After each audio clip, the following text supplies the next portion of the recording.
Kabupaten Indramayu. Pada kesempatan ini, saya akan menyampaikan jurnal Dwi Mingguan Modul 2.1 tentang pembelajaran berdiferensiasi. Dalam menulis jurnal refleksi ini, saya menggunakan model pertama yaitu model 4F, Fact, Feeling, Finding, Future, yang diprakarsai oleh Dewey, Roger Greenaway. 4F dapat diterjemahkan menjadi 4P, peristiwa, perasaan, pembelajaran, dan penerapan. Yang pertama Fact, peristiwa. Paket modul 2 dimulai dengan kegiatan pretest pada 6 Juni 2024. Pembelajaran modul 2,1 dimulai dengan mulai dari diri dan eksplorasi konsep mandiri. Saya merefleksi diri terkait kondisi kelas yang saya ajar. Saya mengingat kembali tentang apa yang telah saya lakukan dalam melayani kemampuan murid yang berbeda. Saya juga menjelaskan tantangan-tantangan yang dihadapi dalam proses pembelajaran di kelas serta tindakan yang dilakukan untuk mengatasi tantangan tersebut. Di tahap eksplorasi konsep, saya membuat diagram Fryer berkaitan dengan apa yang saya pahami tentang pembelajaran berdiferensiasi. Dalam ruang kolaborasi sesi diskusi yang dibimbing oleh Bapak Eman Suherman, MPD sebagai fasilitator dan didampingi oleh para pengajar praktik yaitu Bapak Ubaidillah, SPD, dan Bapak Sanoto, SPD. Saya bersama dua rekan CGPI lainnya, yaitu Ibu Ana Kristiani dan Bapak Wawan. Kami menganalisis proses pembelajaran yang dilakukan Pak Ceta pada mata pelajaran teknologi perkantoran di sebuah SMKG. Hasil analisis kami atas pembelajaran yang dilakukan Pak Ceta ialah sudah termasuk ke dalam pembelajaran berdiferensiasi.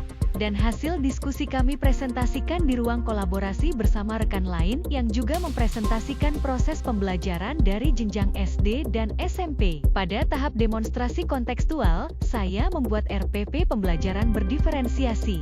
Saya membuat rencana pembelajaran mata pelajaran matematika dengan materi limit fungsi.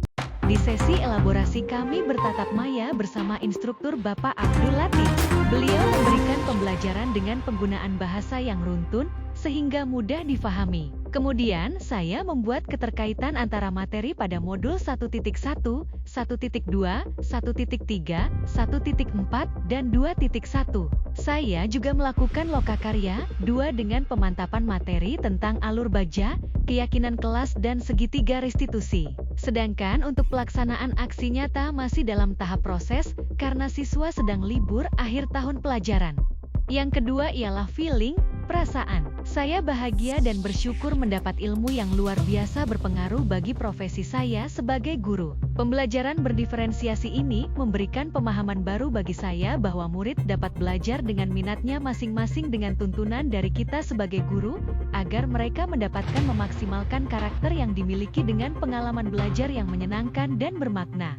Yang ketiga adalah finding, pembelajaran. Setelah mempelajari modul 1.2 tentang pembelajaran berdiferensiasi, saya dapat memahami bahwa terdapat 3 aspek kategori kebutuhan murid, yaitu kesiapan belajar, minat, dan profil belajar. Kesiapan belajar merupakan kapasitas untuk mempelajari materi, konsep, atau keterampilan baru. Kebutuhan minat merupakan suatu keadaan mental yang menghasilkan respon terarah pada satu situasi atau objek tertentu yang menyenangkan dan memberikan kepuasan tersendiri. Sedangkan profil belajar mengacu pada cara-cara bagaimana sebagai individu belajar. Selain 3 aspek tersebut, saya juga dapat memahami bahwa ada 3 strategi diferensiasi, yaitu diferensiasi konten, diferensiasi proses, dan diferensiasi produk. Diferensiasi konten mengacu pada pemetaan kebutuhan murid. Guru menyajikan materi pembelajaran dengan beragam media pembelajaran sesuai kebutuhan murid. Diferensiasi proses mengacu pada jalannya pembelajaran berdasarkan gaya belajar. Sedangkan diferensiasi produk merujuk pada hasil unjuk kerja sesuai kemampuan murid. Selain itu, dalam pembelajaran berdiferensiasi juga harus memperhatikan asesmen yang berkelanjutan.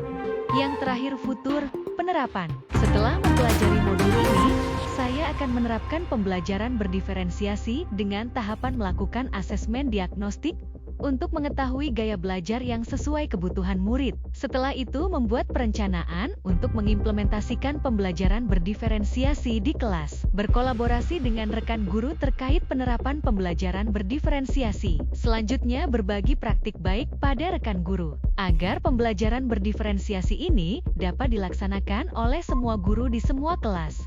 Demikian jurnal refleksi Dwi mingguan mengenai refleksi diri sesuai dengan pengalaman saya setelah mengikuti pembelajaran modul 2.1 tentang pembelajaran berdiferensiasi. Wassalamualaikum warahmatullahi wabarakatuh. Salam bahagia Bapak Ibu guru hebat.